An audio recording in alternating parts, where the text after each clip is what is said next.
Where you're from has a large part in determining who you are. The people, the neighborhoods, the cultures. It's all a part of what makes you, you. That also goes for the ghost stories, urban legends, and histories. Things that happened long ago still have a way of shaping our lives today. We're retelling yesterday's stories so you won't forget them tomorrow. Watch closely, and just maybe, you'll discover a little something about who you are. It's about the history behind the legends and the stories behind the facts. We call them Hometown Tales. Because every town has one.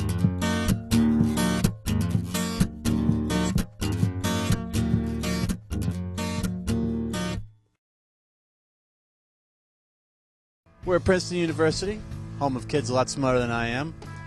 Universities and colleges, they're a great place for urban legends to be created. Gene took his camera to Lawrence, Kansas, home of the University of Kansas, and he came back with one hell of an urban legend. That's coming up right now on Hometown Tales. Hometown Tales is very fortunate to have several people who generously volunteer their support, services, and time to our show. One of them in particular is our announcer, Catherine. Recently, she got married, secured a great big Polish last name, and moved out to Kansas with her husband. Kat Skorupski now lives in Lawrence, Kansas, right near the University of Kansas. It would only be fitting that we pay her a visit, especially when we found out that she lives only 10 miles from the supposed gateway to hell. The University of Kansas is known for many things: quality education, its historic and cultural surroundings, and competitive basketball. But in the early 70s, the university would contribute to creating a mythical urban legend. A school newspaper ran an article about a cemetery in a sleepy small town 10 miles away. Stull, Kansas is a pretty simple town with not much more than a couple of churches, a Kiwanis club, and a very old cemetery. Ghost stories are a natural evolution to any old cemetery, but according to the KU article, the Stull Cemetery was haunted not by a ghost of a lost lover or a child called too soon. The Stull Cemetery was haunted by the devil himself.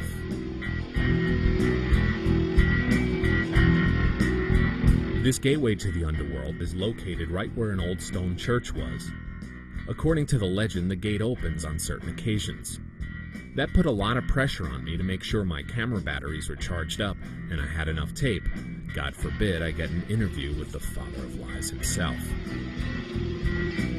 think that's it.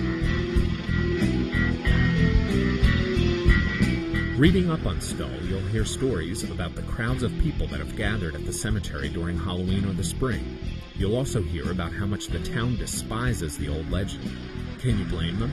Their town gets flooded with curiosity seekers and vandals thinking they are tempting the beast from the abyss, when instead they are disturbing a historic and beautifully old cemetery. We took a trip to the cemetery, and just as we entered, like clockwork, this guy in his car pulled up and demanded we leave.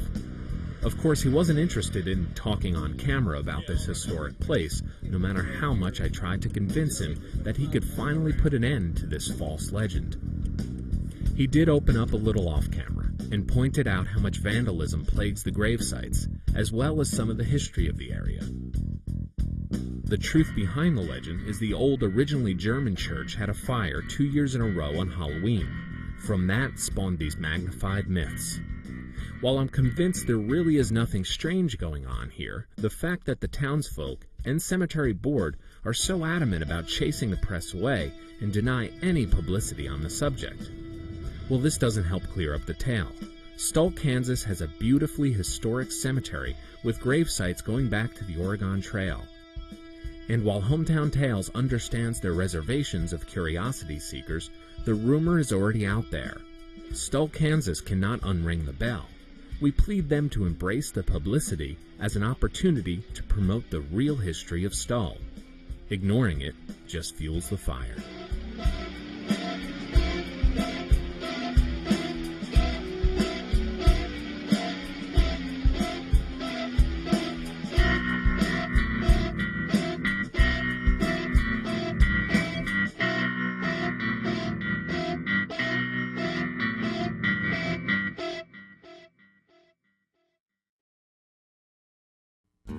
Paterson, New Jersey, Hamilton's Silk City.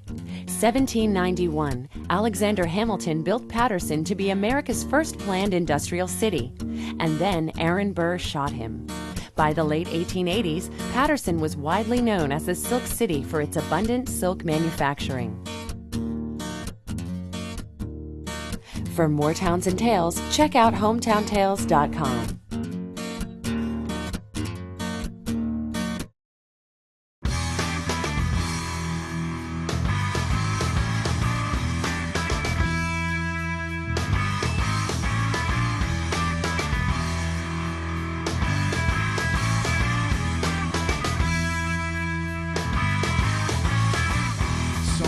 Don't she ride?